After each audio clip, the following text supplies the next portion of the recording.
E aí, pessoal, segundo aqui me falaram, eu tô felizinho hoje, porque eu tô em casa. Vou falar muito bem desse assunto, que eu pouco conheço, né, doutora Natália? Conhece pouquinho na pele, ele conhece pouco. Pois é, e aí, se vocês já estão entendendo um pouco do que a gente vai falar, obviamente que é de diabetes, eu conheço alguma coisa, doutora Natália também. É importante demais pra mim esse nicho também, eu já falei aqui, né, o quanto eu amo os diabéticos, né, por conta da minha atuação no direito da saúde, então... Pois é, aí a gente tá em casa hoje, eu já vou começar apresentando as convidadas, né? Vou começar por ela. Mas antes... Roda a vinheta.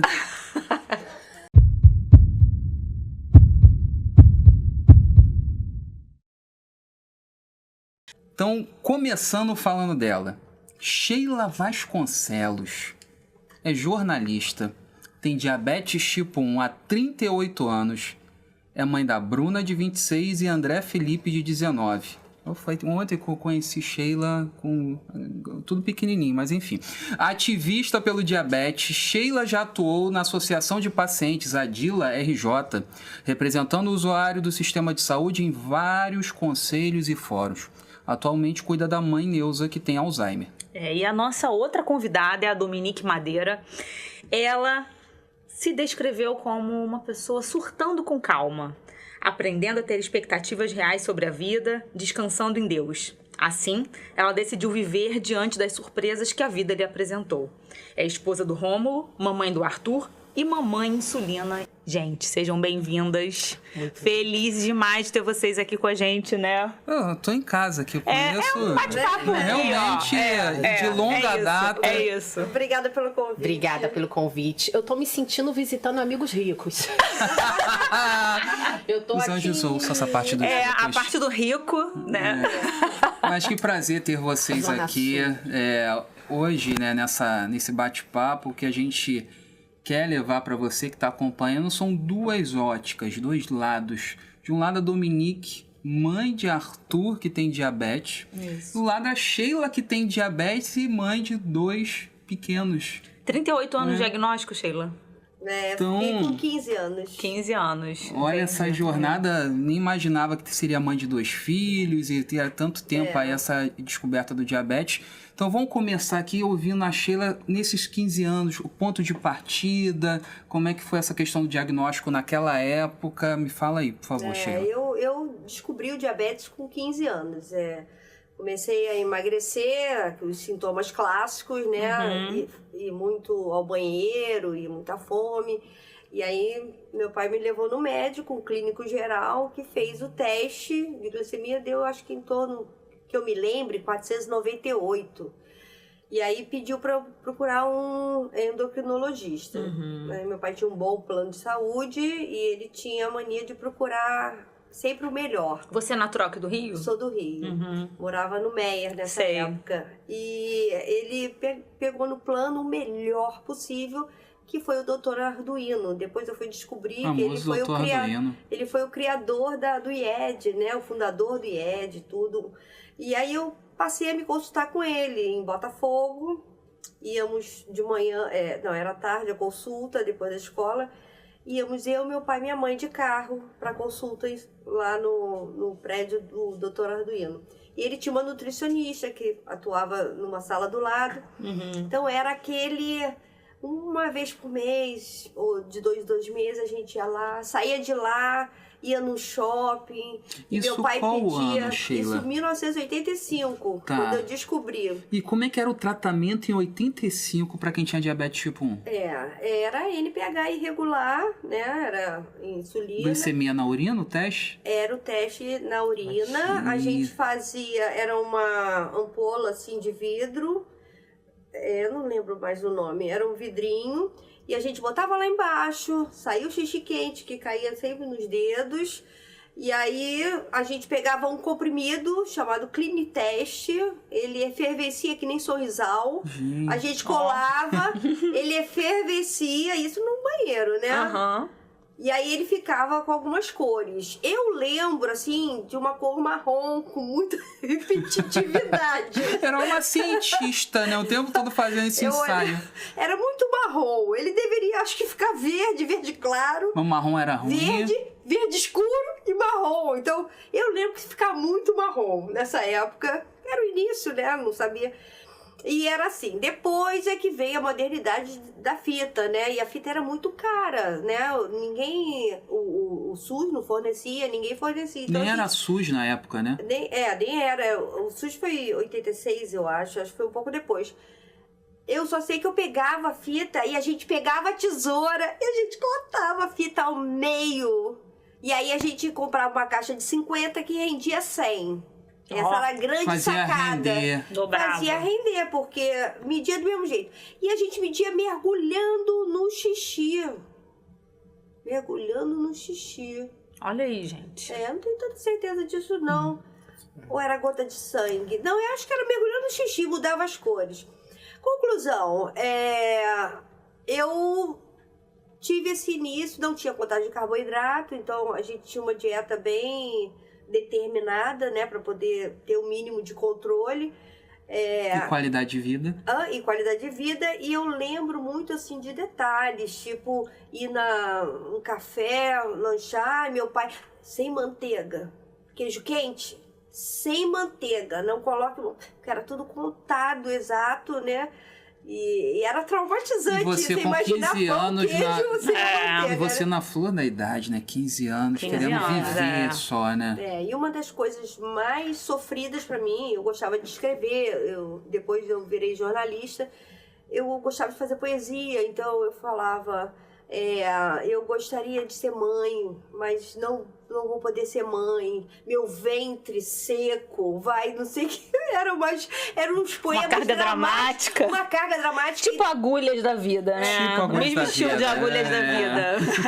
Naquele momento eu falei, eu não vou poder ter filho, porque na minha imagem, no meu conhecimento pequeno, né, eu vou morrer infértil. Eu falava isso nas poesias, porque eu achava que as crianças morriam. Receio. As crianças morriam, assim. A mulher diabética não conseguia engravidar e ter um filho até o final. E aí eu sofri muito, assim, com 15 anos, sem, né, nem ter nenhuma experiência, e imaginar que eu tava ali fadada e condenada a não ter filhos. E eu queria ter.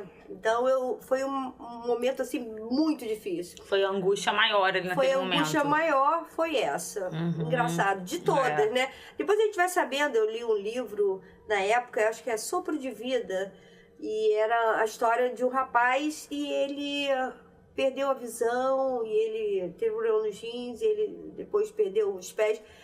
É um livro que não é para ninguém ler. É um livro que não é para ler. Não é para ler. Simplesmente não leiam. Para quem vai ler aquilo? Eu fiquei com essa imagem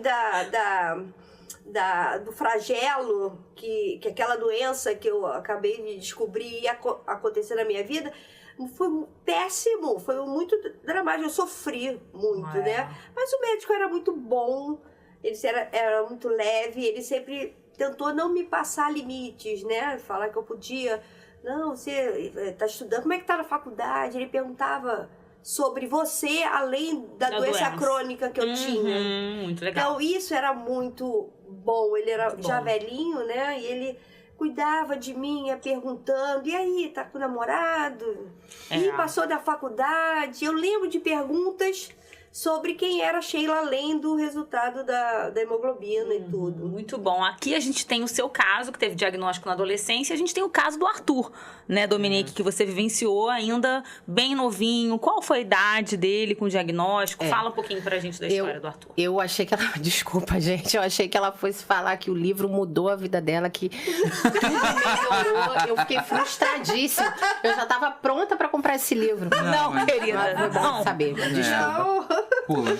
Então, o Arthur, ele foi diagnosticado com 1 ano, né? Na época, eu trabalho desde os 16, então eu engravidei. Você é contadora, né? Isso. Eu me formei grávida. E aí fiquei 1 ano pra cuidar dele. E na semana que eu voltei a trabalhar, o Arthur com 1 ano de idade, ele abriu o diagnóstico. Bebê ainda.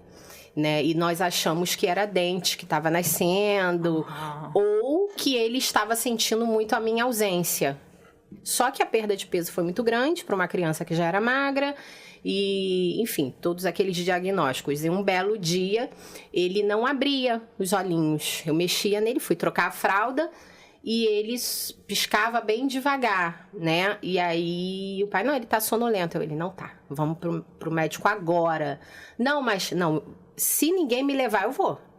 E aí quando a gente chegou, a glicemia tava 500 e pouco, ele já tava ficando desacordado. E foram 20 dias internado, né? Isso foi que ano? Foi em 2019. Ele tinha 1 ano. Isso. Ele nasceu em 2018. Hoje ele tá com 6 anos. E aí, de lá pra cá, são muitos desafios, né? Principalmente na parte emocional. Graças a Deus, nós temos hoje o advento da tecnologia, que ajuda muito. Infelizmente, ainda não é uma realidade para a maioria das pessoas que têm diabetes tipo 1. Isso é triste, principalmente as crianças, né? Porque criança costuma ser muito assintomática, né? Às vezes ele tá ali com 54 correndo pela casa. Então, hoje a minha missão maior é ensinar ele a reconhecer o próprio corpo. Então, filho, como é que você está se sentindo? Eu pergunto para ele como ele está se sentindo quando ele está com uma hipoglicemia. Mas eu não falo para ele que ele está com uma hipoglicemia. Como você está se sentindo? Ai, mãe, estou me sentindo meio molinho. Eu olho a glicemia, tá com hipo. Filho, como você está se sentindo? Ai, mãe, estou me sentindo meio molinho. Eu olho, tá normal. É um cansaço. Filho, esse molinho é de cansaço.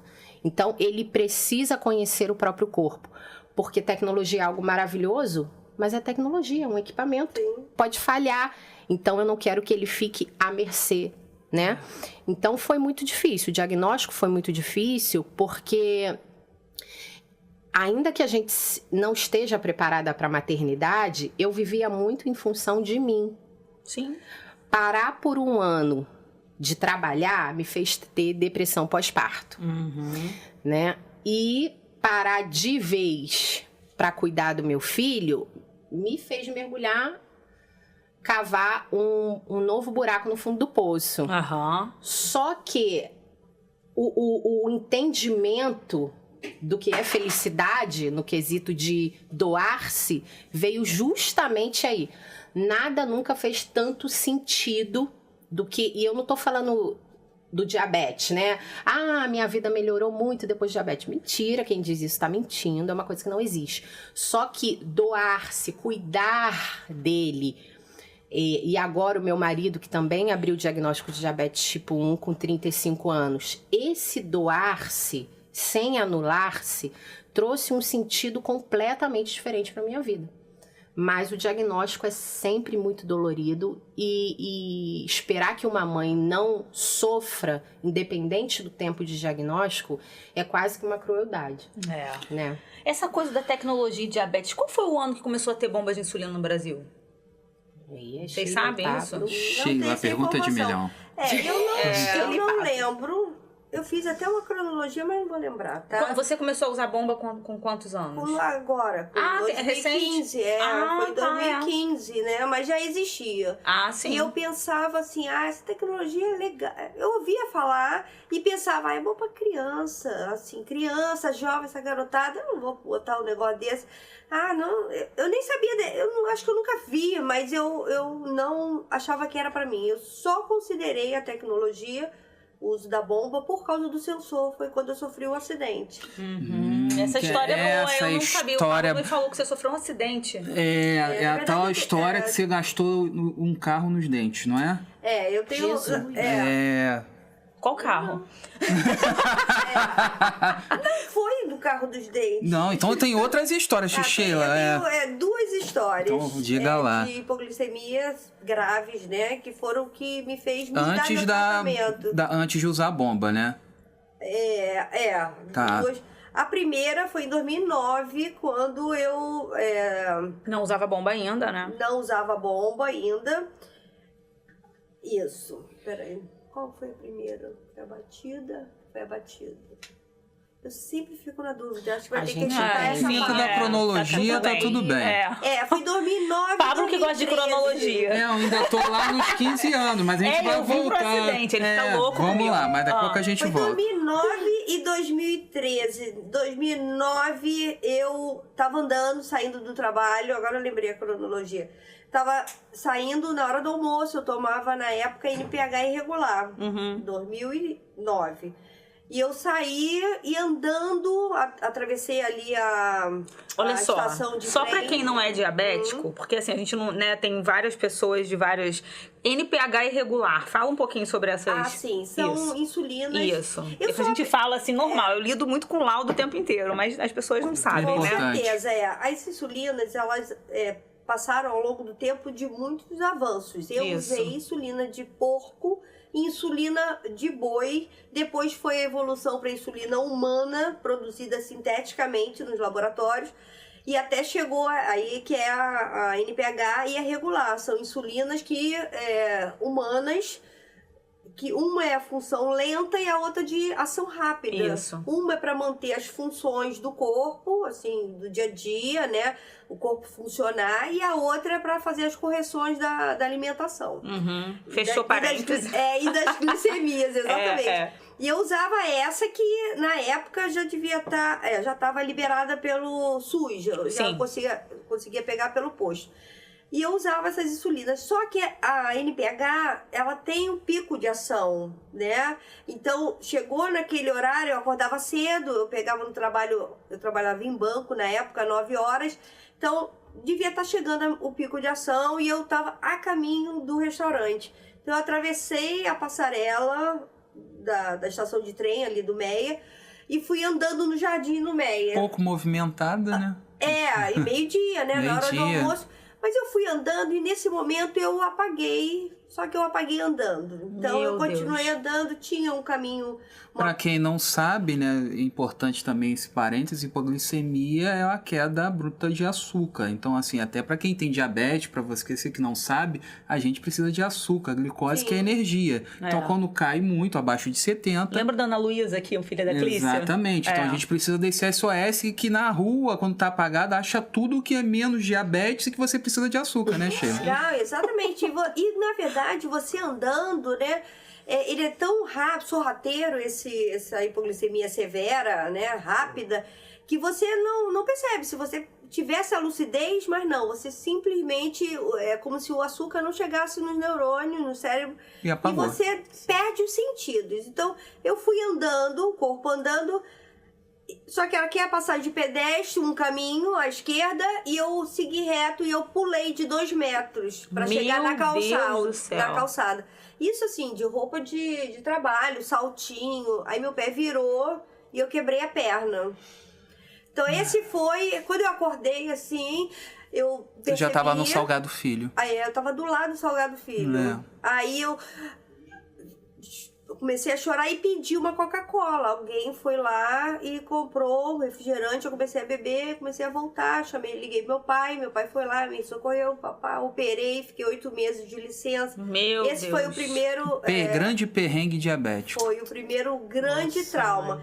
Nesse momento, eu fiquei esse tempo todo em casa e vendo como é que eu podia melhorar e tal. E aí, no IED, eu passei para usar as insulinas análogas. Eu tive meus 2 filhos, é bom ressaltar, com NPH irregular.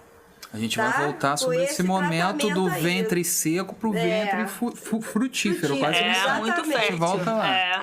Aí foi isso. Então, eu passei... A minha evolução no tratamento foi com esse drama, assim. Passou alguns anos... Aí, eu comecei a passar uma insulina que é análoga à insulina lenta e análoga rápida, que é mais moderna, que não tem esse pico de ação. E a minha vida foi tranquila por mais alguns anos, quando, novamente, eu estava fazendo unha, ia pegar meu filho 3 horas, então eu almocei 12:30, mais ou menos. Ali eu certamente tomei uma dose de correção, né, de análoga rápida, e fui fazer a unha. E deu 3 horas, eu peguei o carro, botei o cinto, peguei o carro, e no trajeto eu apaguei Meu Deus, gente. Dirigindo. Então, eu apaguei. Eu não tive sensação antes. Eu paguei o salão, eu estava bem, eu estava lúcida. E no trajeto eu caí. E aí outra pessoa estava acompanhando o carro, começou a tentar me fazer parar, porque viu que eu não estava mais no controle. E eu acabei batendo no carro da frente. E aí eu parei em frente ao Presunic ali da Vila da Penha. E aí veio a ambulância, né? Me botou na ambulância. E aí eu comecei a chorar, porque você morre de vergonha, de medo, né? De medo de ter feito algo mal. E naquele momento eu falei, cara, eu nunca mais quero sentir isso. Eu podia ter atropelado alguém, podia ter matado alguém.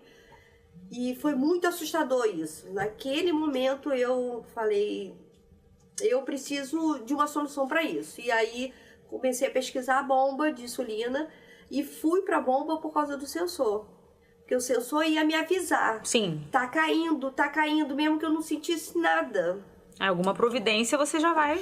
E eu falei, eu quero a bomba com sensor sem insulina. Porque a insulina tá legal. E aí a gente já vai entrar sobre essa história de bomba pra gente pegando essas conexões, mas eu já quero aproveitar e fazer 2 perguntas para Dominique. Sim. A primeira, né, sobre perrengue, assim, além dessa do diagnóstico, teve alguma nessa história, seja agora com o Rômulo, seja com o Arthur? E qual o seu sentimento a partir do momento que você recebeu efetivamente o diagnóstico do diabetes do seu filho? Você pode responder na ordem que você quiser. Quando eu estava ouvindo a Sheila falando, né, sobre essa sensação de impotência e tudo mais, hoje eu consigo ouvir uma pessoa, um adulto que tem diabetes tipo 1 e ter uma sensibilidade diferente depois que o meu marido foi diagnosticado adulto. Porque é muito diferente. A sensação de impotência no adulto é muito maior. Às vezes ele fica frustradíssimo porque ele não percebeu que ele estava com uma hipoglicemia, ele estava com o Arthur no colo e ele já estava começando a cair, digamos assim. Quando eu recebi o diagnóstico do Arthur com 1 ano de idade, a primeira sensação foi de mágoa, frustração. É difícil definir uma sensação, porque eu falei assim, nossa, primeiro veio onde eu errei na gestação, o que eu comi, o que eu fiz, eu não deveria ter trabalhado tanto. Eu sou a culpada do diabetes do meu filho. A gente sempre traz pra gente, né? A primeira sensação foi culpa. Alguma coisa que eu fiz durante os 9 meses, porque Arthur nasceu com exatos 9 meses. Foi tipo assim, parto normal, eu esperei até o último momento. Uma gestação tranquila. Foi tranquilo, eu trabalhei até uma semana antes dele nascer. Então, o primeiro sentimento foi de culpa. Eu fiz alguma coisa de errado. Eu dei algum remédio, alguma febre, alguma coisa no emocional que eu negligenciei. Isso é muito dolorido, né, gente? Eu vejo assim as mães que vêm conversar comigo muito no mesmo sentimento, assim, cada um, né, encara de uma forma, né, mas esses dias mesmo, só um parêntese. Sim. Uma mãe de Cachoeira de Macacu, a gente fez uma reunião online, e aí ela com um filhinho de 3 anos, e conversando comigo, filho diabético, indicação de bomba, e aí ela é advogada também, e a gente começou a trocar, a conversar, ela falou, não tenho a menor condição de fazer o processo do meu filho, eu também nem sou especialista, eu queria muito te contratar e tal. E sabe quando você vê assim, o semblante caído? Sim. Aí eu falei assim pra ela, falei, olha, vou falar uma coisa pra você. Eu expliquei tudo, conversamos, né? Trocamos. E aí eu falei pra ela assim, posso falar uma coisa? Você precisa colocar a máscara em você primeiro. Porque pra gente cuidar do outro, a gente tem que estar com fôlego, né? A mesma lógica lá do avião, a gente sempre fala disso aqui, né? E aí ela começou a chorar. Desabou, falou, eu realmente tô tomando remédio, tô depressiva, tô passando por um momento difícil. Sim. Porque a negação é onde foi que eu errei, é você puxar para as suas costas, né? Toda uma questão de culpa, né? E não dá tempo de chorar. Eu não tenho tempo, eu tenho que aprender. Tem que agir. 1 milhão de coisas em pouquíssimo tempo. Sim. E começar a praticar. É muita coisa, muita informação, né, gente? Muita informação. Sim. Te exige muito, né? Muito. Eu comecei a estudar dentro do hospital, nesses 20 dias, né? E aí, até uma coisa que nós estávamos conversando antes de começar, é muito mais fácil, diante de uma doença, fazer uma pessoa chorar do que rir. Sim. Fazer uma pessoa rir é algo que poucos conseguem, né? Por isso eu admiro tanto o Pablo. Às vezes eu faço uns vídeos engraçados Por lá. isso eu me admiro, você tem que falar. Justo. Com o intuito de fazer, auxiliar no colocar a máscara. Porque o cuidar de si, o cuidar de quem cuida, né? A mãe que tem um filho. Porque o diabetes não é uma condição que você dá um comprimido e você tem um resultado. É uma condição que envolve várias questões, dentre elas o emocional. E nós estamos falando de uma criança, e criança desconhece o seu emocional. Então ela chora, não sabe por quê. Ela brinca quando não é pra brincar. Ela quer comer independente quanto tá a glicemia. Independente, ela não vai querer esperar. Então, tudo isso interfere muito no emocional. Essa gestão das emoções, né? Pro adulto já é complicado, imagina pra uma criança. É difícil. Então, assim, eu me perdi.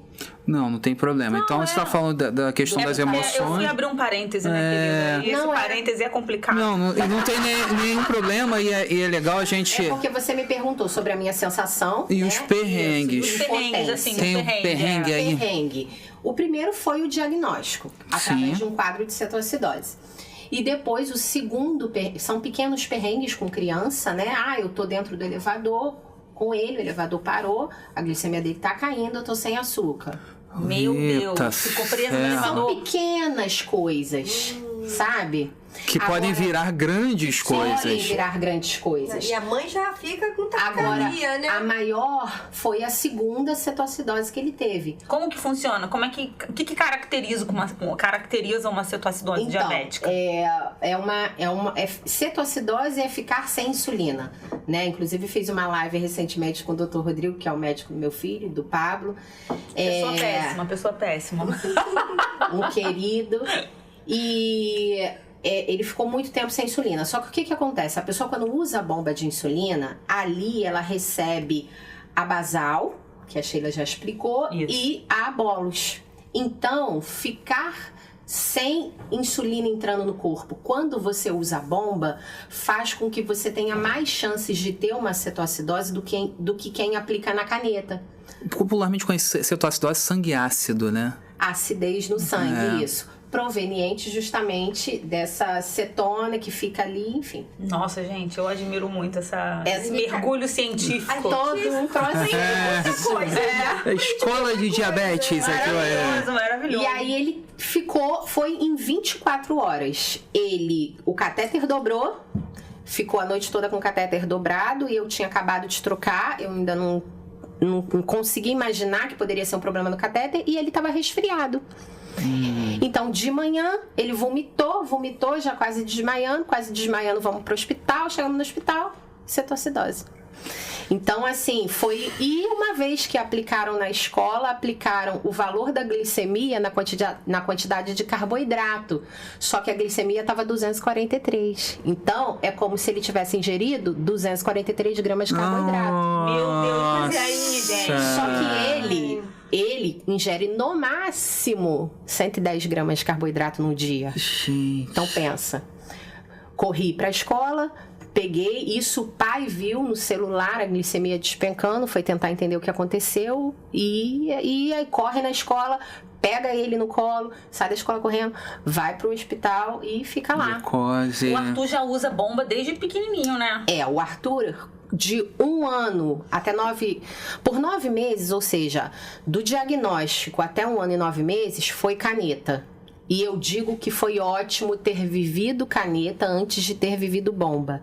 Até seringa eu já precisei usar com ele em emergência e saber usar a seringa também foi ótimo. Então, não debruçar completamente a sua vida na tecnologia, eu acho muito importante, eu vou falar isso sempre.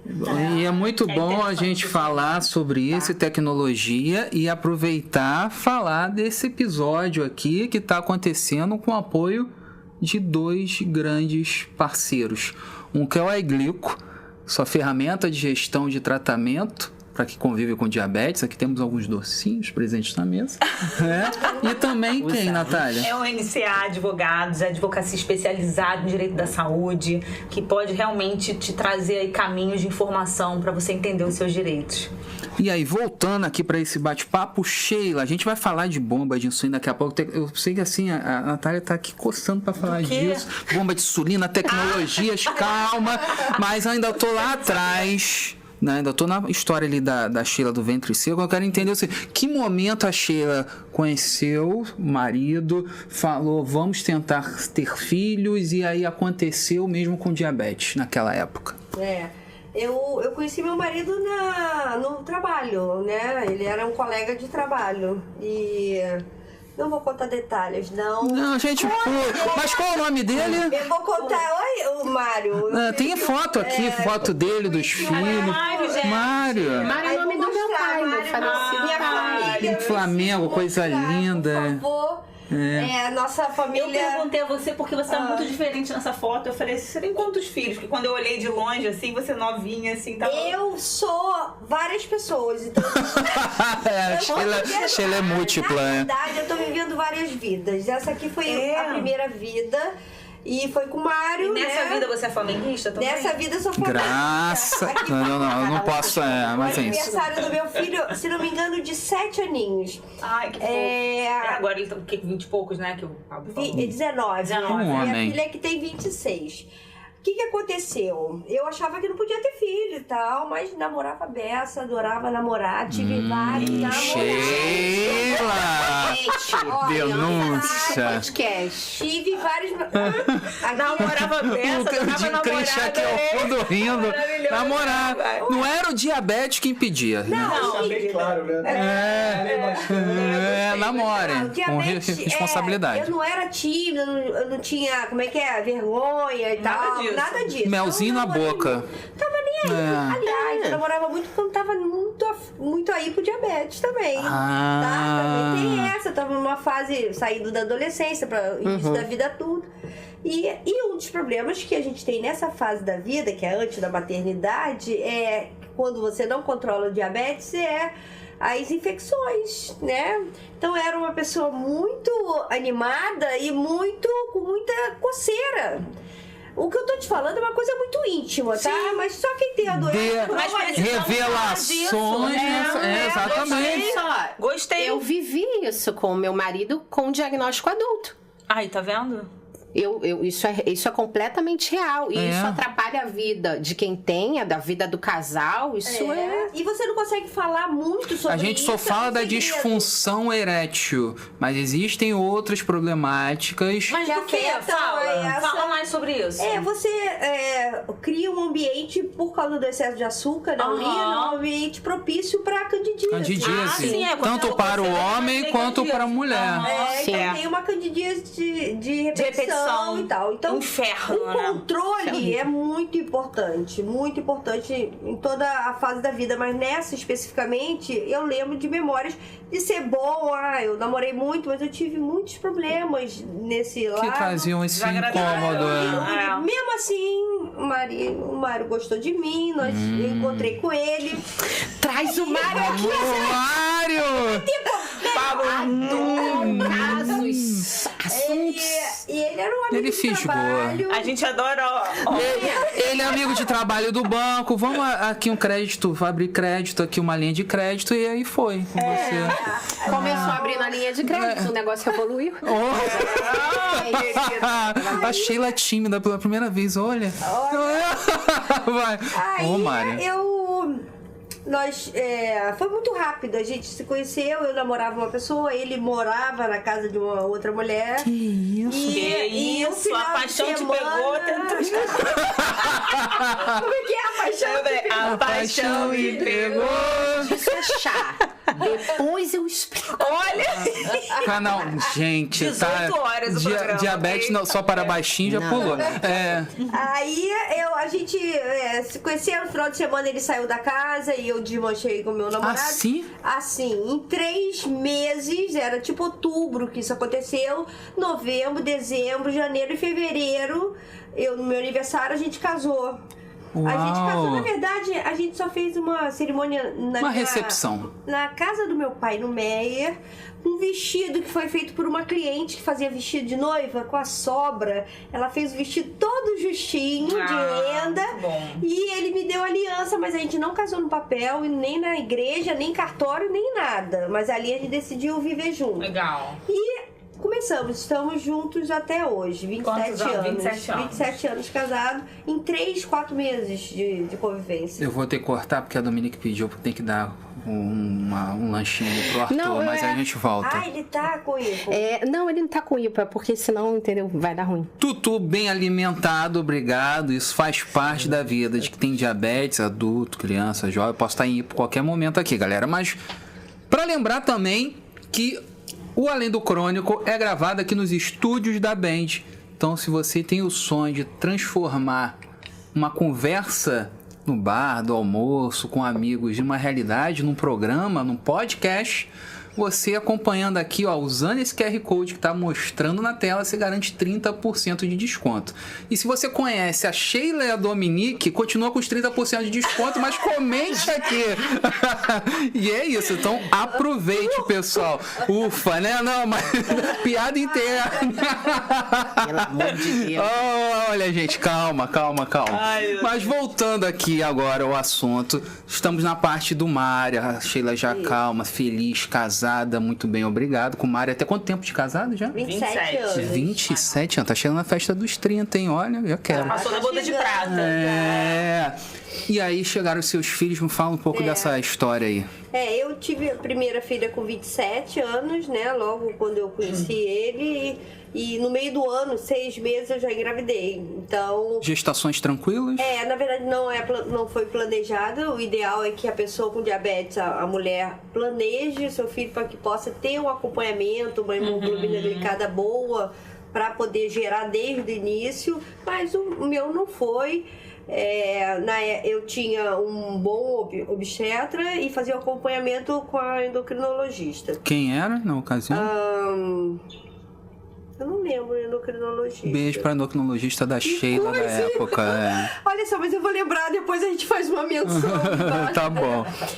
Mas o obstetra que foi muito importante, né? Porque ele cuidava da Sheila mãe, né? Gestante. Então... era muito bom ir lá e ele meio que deixava o diabetes. Você lembra dele, mulher, o nome? Sim. Nilson. Por que você tá fazendo isso com ela, cara? Não, tô resgatando, dá os méritos. Tem que botar ali o doutor Nilson. Você não lembra? Você tá nervosa, tá emocionada? O doutor Nilson, ele perguntava do bebê, ele queria saber de mim, do bebê. Pouco falava no diabetes, o que era bom.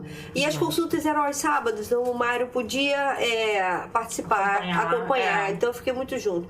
Eu gosto de dizer que eu, graças a Deus, sempre tive muita ajuda, porque a mulher precisa de uma ajuda com diabetes para poder fazer as tarefas de casa. Posso perguntar uma coisa para Sheila? Claro!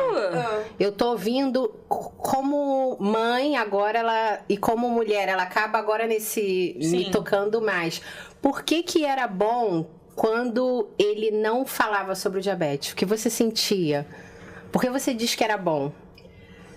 Porque a minha vida toda, quando se fala em saúde, foi muito em função do diabetes. Porque ele não te via como uma doença, né? Ele não priorizava a conversa com você na doença, né? Não, ele tava ali... Isso é tão bom. E pela especialidade dele, cuidando do que naquele momento era mais importante pra mim, que não era o diabetes. Mesmo sabendo que eu tinha que cuidar do diabetes, era a gestação, né? Era o neném crescendo, e sabia que estava tudo indo bem. Ele perguntava de exame, de um monte de vitamina, eu gostava daquilo. Porque às vezes a gente fica tanto, né, em volta de um tema só, né?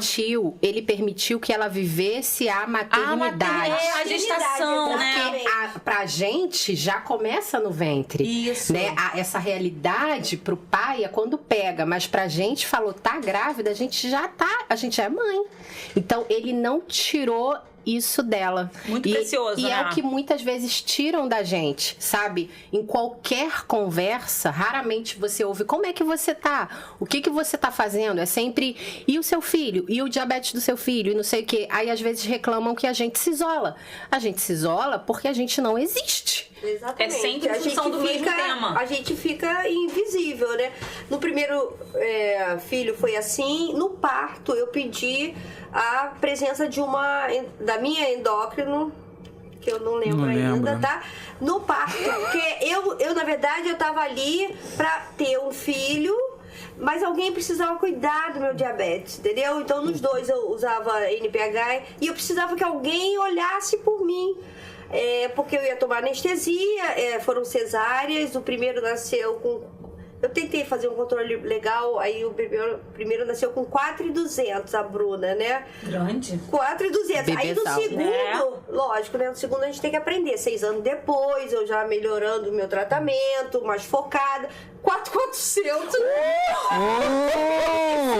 Meu Deus, imenso. Eu pari mais de 8 quilos, né? Então, em 2 partos.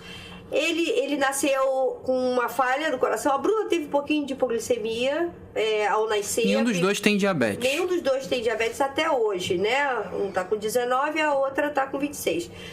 Eu tive medo deles apresentarem? Tive, mas não metia de toda hora, não. Eu pensava assim, não, se eles tiverem vai ser demais pra mim. Eu sei que ela... Não, tranquilo, querida. Eu sei que ela... Eu tô aqui balançando as pernas. Eu sei que ela, mas eu pensava assim, não, eles não... Não, se tiver que acontecer, eu sabia que não tinha volta. Não, Dominique então, foi um combo, não adianta. Né? Filho e marido. Então... Quando ela me ligou e falou, doutora, Rômulo, diabético. Internou também com cetoacidose. Olha isso. E às vezes é assim, os dois estão com hipo. Essa história pra mim Quem foi... socorre primeiro? Não, eu fiquei chocada também. Os dois com hipo, né? Já acontece diversas vezes. É mesmo. E aí você prioriza assim, você não prioriza quem eu amo, você prioriza assim, cara, é quem tá com a pior hipo. Porque esse corre o risco de morrer mais rápido. Quem tem mais facilidade em ter queda rápida? Quem tá com mais insulina ativa? Peraí. Não, pra mim enfia a boca açúcar na boca de um e açúcar na boca de outro. Lá em casa tem açúcar até dentro do banheiro. Mas eu quero ter paz mesmo em meio ao caos. Então eu me organizo de maneira que se Rômulo passar mal no banheiro, ele vai encontrar um açúcar. Entendeu? Arthur demanda a mim completamente, mas ele... Por já ter sido diagnosticado adulto, ele ainda, no diabetes, ele tá engateando. Sim, né? Sim. Tem uma fase, ele período, cuidava do filho, mas agora ele vive na carne. E é muito diferente, né, Pablo? E você sabe. Ele fala bem sobre isso, Dominique? Como já abertamente dele, assim, sobre o assunto, aceitação. Então, ele fala muito... Às vezes, desnecessariamente, mas eu percebo que para querer dar uma satisfação para justificar porque ele está comendo aquilo, ou seja, ele ainda se sente, porque ele de fato é muito pressionado. Julgado. Ele fala porque ele é julgado. Tem quanto tempo o diagnóstico, Rômulo? 1 ano e meio. É muito recente. Muito pouco tempo. Por uma vida inteira, né? Por uma vida inteira. E aí eu quero aproveitar para perguntar para vocês duas, na seguinte ótica, da Dominique. Qual é o maior desafio sendo mãe pâncreas, esposa pâncreas, né? Nesse cuidado. E você, qual é o maior desafio como... mãe com diabetes para criar 2 filhos, cuidar de um marido, de uma mãe agora com Alzheimer. Então, quero entender desses dois lados da moeda. O maior desafio como esposa hoje é muito mais difícil do que como mãe. Por quê? Porque eu e Rômulo, nós nos conhecemos há pelo menos uns 20 anos aí. Juntos, uns 12 anos. O maior desafio como esposa é que eu ganhei um novo marido. Ele funciona completamente diferente da pessoa que eu namorava e posteriormente da pessoa que eu casei. Em que aspecto? Emocional. Dominique? Sim. Porque eles mudam e eles sofrem com isso. Eles ficam muito... Quando eu digo eles, é o adulto com diabetes tipo 1. Eles estão muito bem, mas de repente vem um nervosismo, de repente vem uma irritação. Um choro no canto, dá vontade de jogar tudo pro alto e chega... Quando você é homem, existe uma pressão social por vários aspectos, na questão do choro, por exemplo, mas para eles é difícil, porque é uma mochila. Pablo fez uma postagem que eu inclusive repostei. É uma mochila com muitas obrigações. E ele carregou essa mochila por 35 anos de uma forma e de repente jogaram mais milhares de coisas dentro dessa mochila. Então ele precisa conciliar o trabalho, ser pai, ser marido e essa nova doença. Então, como esposa, é difícil para mim, porque eu preciso entender o meu marido em muitos momentos e preciso engolir coisas em muitos momentos, por amor. Sim. Por entender que agora ele é uma nova pessoa, ele é um novo homem. Tá lidando com esse desafio. É um novo ser, sabe? O coração, a essência, isso não muda. Não, lógico, mas o controle das emoções é diferente, porque a sobrecarga dele de viver a própria vida é diferente. A caixinha do nada do homem aumenta. Aumenta, né? Sim, então, assim, às vezes ele... A caixinha do nada? O homem que vocês perguntam assim, você tá pensando o quê? Tá falando o quê? É a caixinha do nada. Nada. Mas é a nossa caixinha do nada. E vocês pensam num relacionamento onde eu era estressada e ele o calmo. Hoje, isso virou. O jogo virou. Totalmente. Só que o jogo virou enquanto eu e ele também temos uma criança com diabetes tipo 1. E aí essa visão também, esse desafio como mãe? Como mãe, o meu maior desafio é na parte da aceitação. Que o meu filho aceite a sua condição e não se veja como um incapaz. Além, obviamente, de ensinar, de direcionar, porque eu não tenho que educar o meu filho apenas para ser um ser humano bom, um ser humano feliz, com princípios morais, religiosos, porque Deus para mim é prioridade. Se meu filho futuramente desacreditar e não quiser seguir, é uma opção dele, um problema dele, né? Os meus princípios eu vou direcioná-lo, até porque eu acho que a pessoa que vive com uma doença sem cura, ela precisa crer numa força maior, senão acho que se torna impossível viver feliz. Se você não acreditar que existe um propósito maior. Sim. Então, como mãe, o meu maior desafio está na aceitação. Por quê? Porque hoje, o advento da internet, ele traz muita informação, mas traz muita desinformação também. A Sheila comentou que, eu não fiquei... eu fiquei preocupada, mas eu vivi a minha vida, tive 2 filhos. Hoje, é muito mais difícil uma mulher que tem diabetes tipo 1 ou uma mãe que tem um filho com diabetes tipo 1 querer ter 2 filhos. Por quê? Justamente porque a gente vê na internet um terrorismo absurdo. Então, ao mesmo tempo que a tecnologia e que a informação ajuda, ela também potencializa o seu medo. Sim, ansiedade. A sua ansiedade. O quadro de depressão hoje em dia nas mulheres é muito maior. Então, a verdade é que um dos motivos de eu não querer ter mais filho, questões financeiras, né? Porque é uma doença cara. Sim. Entender que o meu marido precisa primeiro se reencontrar. Entender que eu preciso direcionar o meu filho. Então, não é uma decisão tão simples. E um pouco da internet que acabou influenciando negativamente. E isso é um trabalho que a gente vai tentando desconstruir quando a gente aprende, né? Eu vejo muita moça jovem da internet e tudo, não tendo filho. Não sei se vocês perceberam isso. Sim, cada vez. Só diminui. Hoje mudou um pouco isso, né? Agora, assim, você, Sheila, usa bomba. E Tutu também usa bomba. Quando você falou da Dila, né? Eu até queria falar, eu teve uma época que eu cheguei perto da Dila, a gente ficou conversando, chegamos a conversar, né? Na época lá pra fazer uma assessoria jurídica. Como que foi, assim, você comprou a sua bomba? Ou você conseguiu por processo judicial? Foi processo judicial. Foi a mesma situação do Arthur, né? Sim. Foi. Contra Estado e município. Não foi contra plano de saúde, não. Entendi. Eu entrei em novembro, em 3 meses eu recebi a bomba e o sensor e tudo. Foi rápido. E o que vocês pensam, assim, sobre esse acesso? Porque Dominique é minha cliente, assim, a gente já conversou muito sobre isso, né? Foi algo que pra eles, assim, somou demais, né?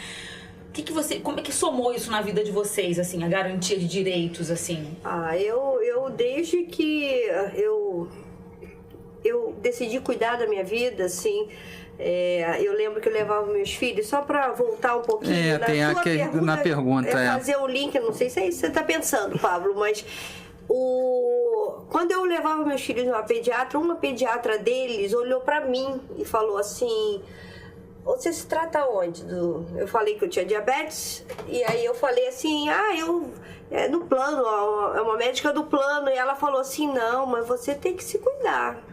Eu trabalhava no banco, essa consultória era perto. Você tem que cuidar de você. Aí eu falei, mas o plano, o médico não sabe cuidar de diabetes, aí eu fico mudando, esse aí me irrita, aí na próxima consulta eu faço o exame, mostro para outro. Todos me irritavam, porque não sabiam fazer a prescrição direito. E talvez eu também eu estava cuidando dos filhos, eu não tinha muito tempo para cuidar de mim.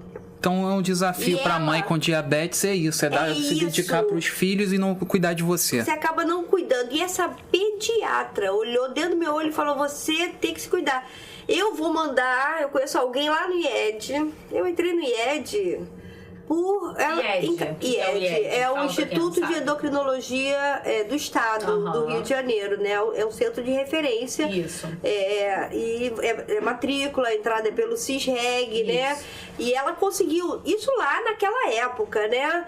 Conseguiu me encaminhar pro diretor na época e ele abriu a matrícula para mim. Ela viu a situação que eu tava, eu não devia estar muito bem. Mas eu tava levando meus filhos no pediatra, eu cuidava, eu era uma mãe, por isso que eu trouxe essa foto hoje para olhar, porque é uma fase da minha vida, né, que eu trabalhava e cuidava dos meus filhos e da minha família. Depois é que veio a fase do diabetes e da luta pelos direitos. Nesse momento eu falei, não, quando eu tive esses episódios, eu fui para a defensoria porque eu não queria mais gastar dinheiro com diabetes. Ninguém falou, Sheila, você vai ter que trabalhar para sustentar um cara chamado diabetes, entendeu?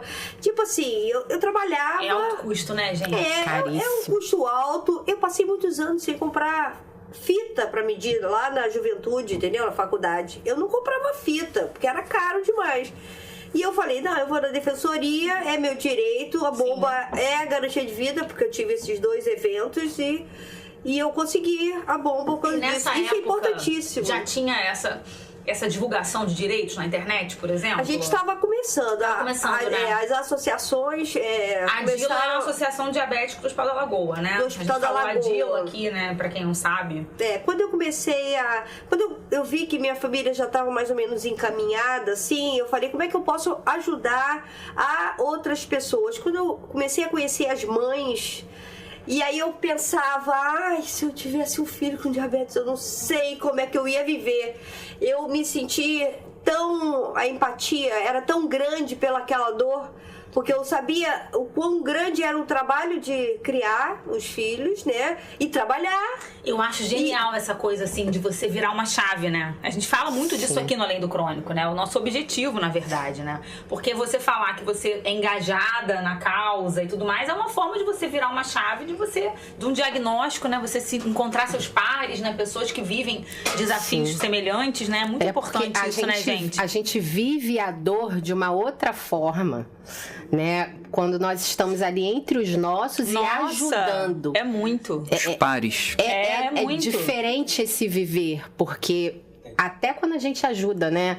É muito diferente. Ontem eu estava passando um telefone de uma senhora para ela, porque pode não parecer, mas, por exemplo, uma senhora que usa bomba de insulina e tem muita dificuldade. Eu ajudo ela há um tempo, mas ontem a irmã dela me ligou e falou, Dominique, eu tô levando ela aí na sua casa São coisas assim. São coisas que não aparecem na internet, né, Sheila? Sim, do nosso trabalho. Aí eu falei, não, peraí, qual bomba que ela usa? Mandou uma foto, eu falei, Sheila. Porque era um modelo antigo de uma bomba de insulina. O Sheila já usou essa bomba. Calma que eu vou ligar para uma amiga, vou passar o seu contato para ela. E aí a gente... É dessa forma. E não é só na rede social propriamente dito, mas a comunidade das mães, em grupos, principalmente no WhatsApp, são inúmeras, né? Que falam diariamente, funcionam muito. Eu vejo isso na minha atuação de direito da saúde, né? Porque eu lido muito com o pessoal de doença rara. Então, não só o diabetes, né? Agora eu tô muito imersa na epidermólise bolhosa. E aí a epidermólise bolhosa é a mesma coisa, porque é a questão dos curativos que são caríssimos. Então as mães é uma rede também. É uma rede de apoio, né? Um ajuda o outro. A própria precariedade de profissionais que entendam de diabetes tipo 1 e os que entendem estão sobrecarregados. Muito. A realidade hoje é essa, né, Sheilinha? Se eu estiver enganada, você me corrija. Faz com que esses grupos, de uma maneira consciente e prudente, funcionem muito bem. E hoje também a gente observa uma tendência da questão da saúde suplementar, dos planos de saúde, do pagamento dos médicos, e muitos médicos não estão atendendo mais plano. Então, assim, hoje já é também mais um desafio, não atendem mais.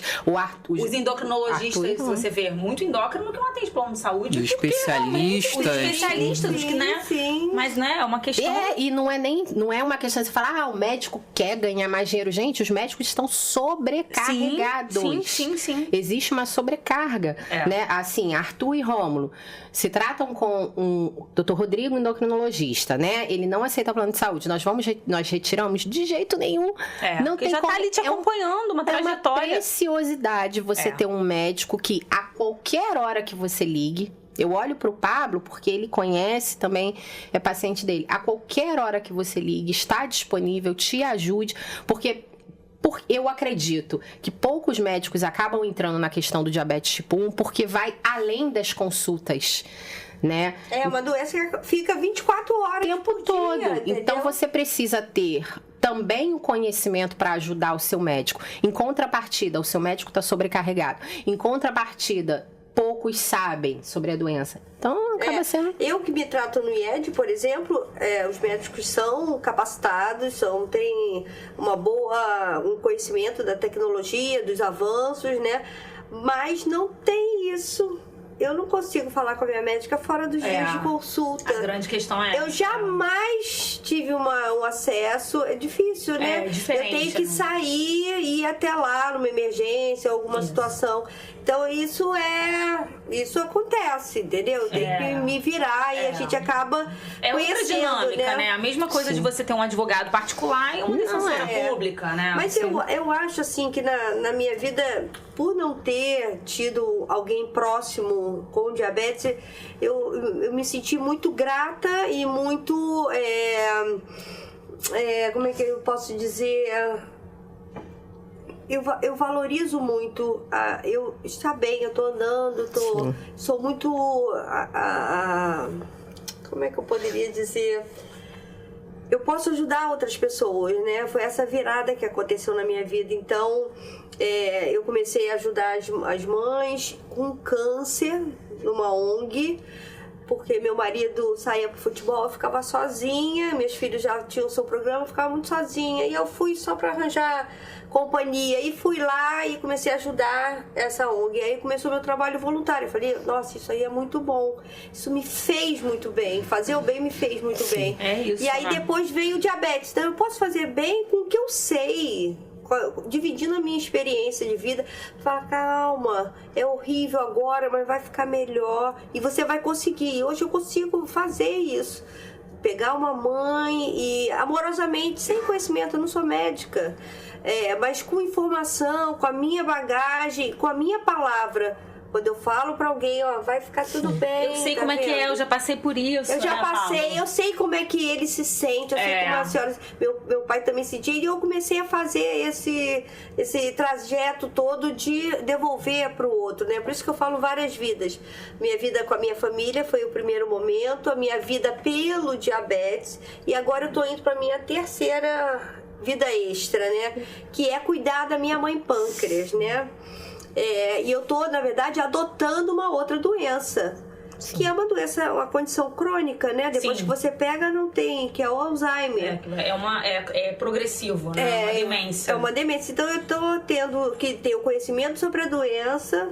Eu tô cuidando de um diabetes tipo 3, a propósito, você já viu o nosso né? episódio sobre demências com a geriatra aqui, que veio maravilhosa? Então, eu vou já te convidar. Pode deixar que eu vai aparecer aqui pra vocês o link pra acessar esse episódio. Querida, exatamente. Foi bem bacana. E era uma geriatra, né, doutora Marcele, e uma cuidadora, que também cuida de outros idosos e tal. Foi muito interessante a abordagem. Porque dizem que o Alzheimer é o diabetes tipo 3, né?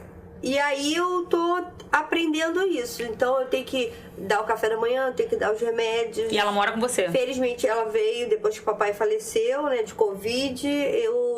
Somos 3 irmãos, a minha irmã cuida da minha tia, irmã dela, e eu cuido da minha mãe. E aí eu tô tendo que fazer esse papel. E quando a gente cuida do diabetes, uma mochila, mas é um filhotinho, né, um cachorrinho, é alguma coisa. Você tem que dar comida, você tem que olhar a boca, alimentar o Tamagotchi. É um recém-nascido. Tem que fazer aquilo tudo. Então, pra quem faz isso consigo, cuidar do Alzheimer pé nas costas, entendeu? A gente tá indo pra reta final aqui desse bate-papo. Óbvio que tem muitos capítulos, a Sheila falou aí, tem muitas fases e muitas Sheilas, como tem muitas Dominiques aqui. Antes de eu, inclusive, ir para essa reta final e falar sobre expectativas de futuro, quanto você imagina, principalmente Arthur, né, o amanhã dele, a passada de bastão, como a Sheila imagina, né, esse futuro com o diabetes dela, eu queria antes, se possível, chamar o Arthur para ir dar um alô. Tuti. Né? Cadê Tutu? Cadê Tutu? Vem cá, Tutu. Vai dar um beijo. A gente falou tanto de Arthur aqui. Ele pediu pra dar um alô. Eu tenho foto segurando ele no colo. Alguém direciona ele pras câmeras. Devagar. Eu sei que ele queria dar um alô e pode ficar aqui também. Isso. Vem, Arthur, vem encilhando. Vem cá, Arthur. Isso, Tutu. Isso. Ó, dá um alô pro pessoal lá que tá te assistindo. Aqui, ó. Aqui, ó, Tutu. E aí, pessoal? Fala pro pessoal acompanhar você lá. Segue Mamãe Insulina. Segue Mamãe Insulina. Deixa seu like. Fala pras crianças aplicarem insulina direitinho. Aplica a insulina direitinho. E aí, aproveitando que o Tutu pode ficar se ele quiser. Quer ficar aqui, Tutu? Quer ficar, Tutu? Ele fica. O que você imagina aí, né? Daqui a pouco o Arthur, você vai piscar, o Arthur já é um homem, né? Vai ter sua vida, sua família, vai ser um chefe de um lar. Como é que você imagina essa passagem de bastão, esse futuro do Arthur com diabetes? Eu só falo pro Arthur o seguinte: antes de você levar a sua dor para qualquer um, leva para Deus. O diabetes cansa, a mamãe sabe que cansa, a mamãe sabe que você tá cansado, a mamãe sabe que é um saco.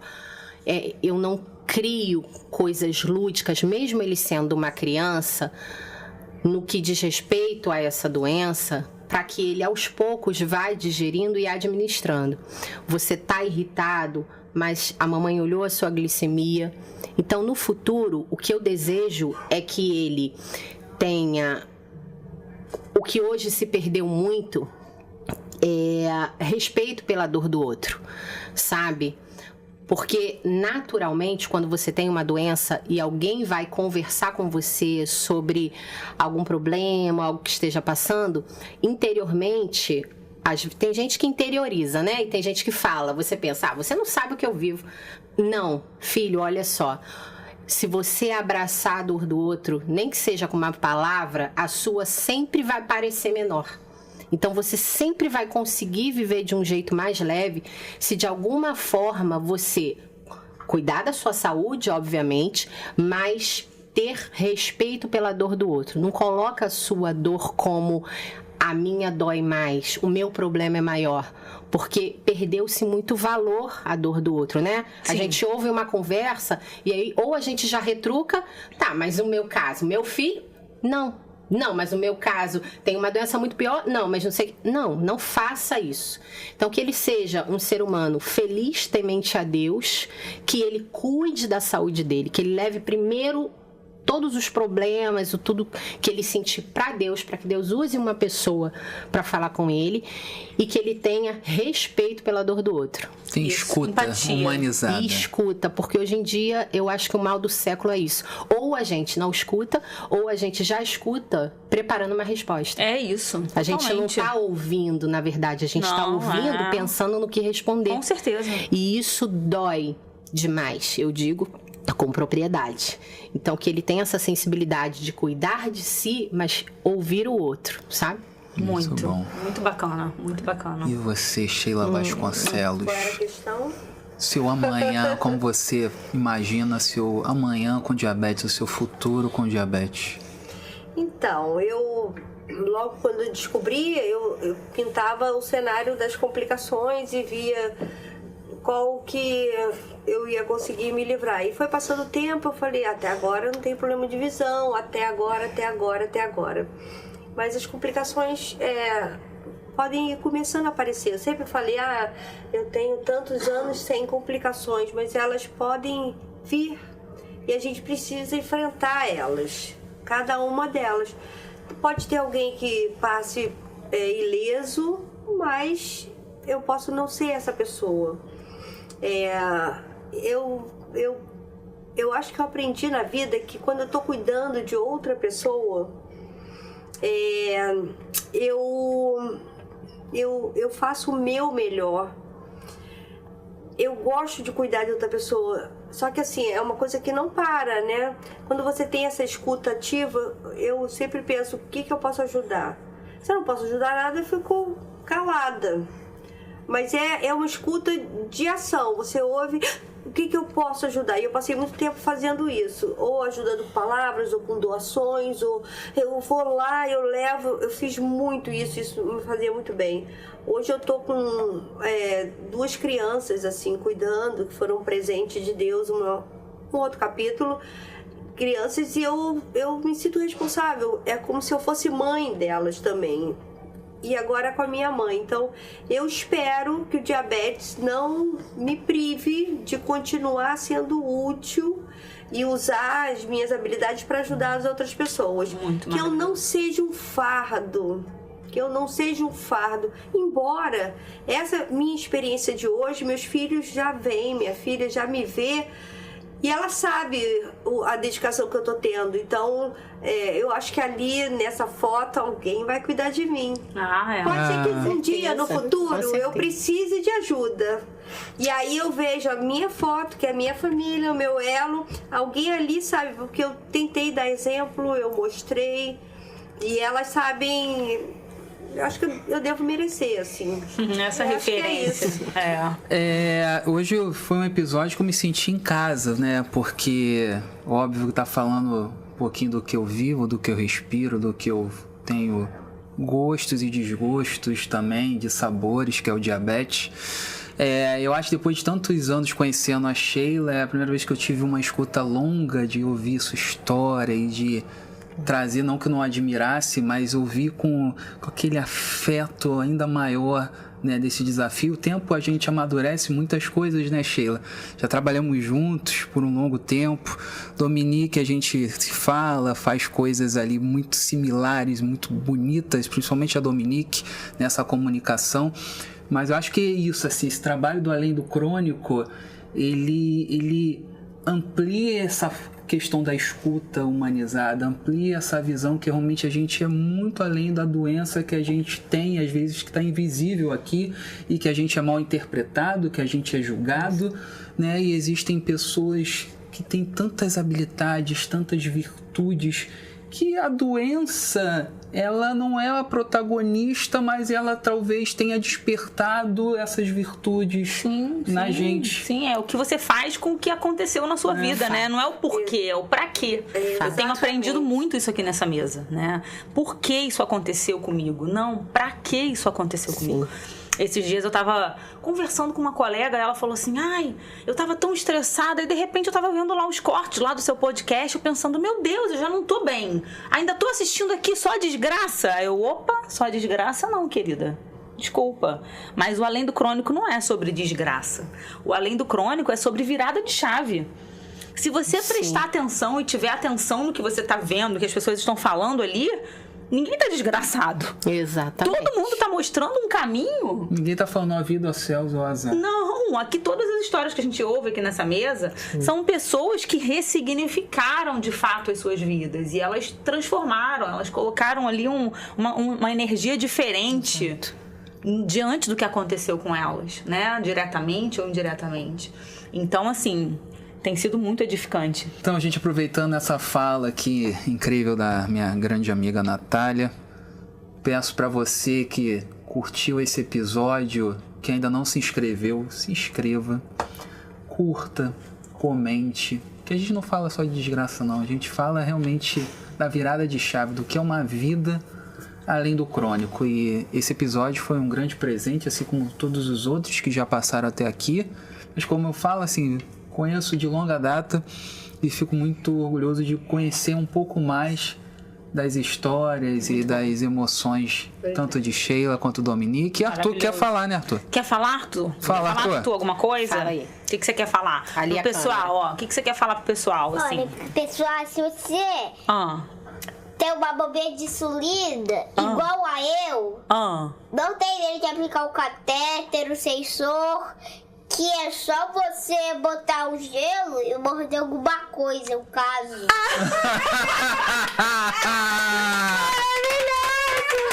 é só não ter medo, né, Tutu? Não ter medo. Isso Então, é muito maravilhoso. força e coragem e um brinde ao nosso... Essa caneca é Além do presente, tá? Presente do Além do Crônico, né? Achei a logo de Faz um vocês brinde ali. linda. Vamos fazer um brinde, Faz então? um brinde. Vai lá, pessoal, dá tchau. Aqui, ó. Tá. E ó o tchauzinho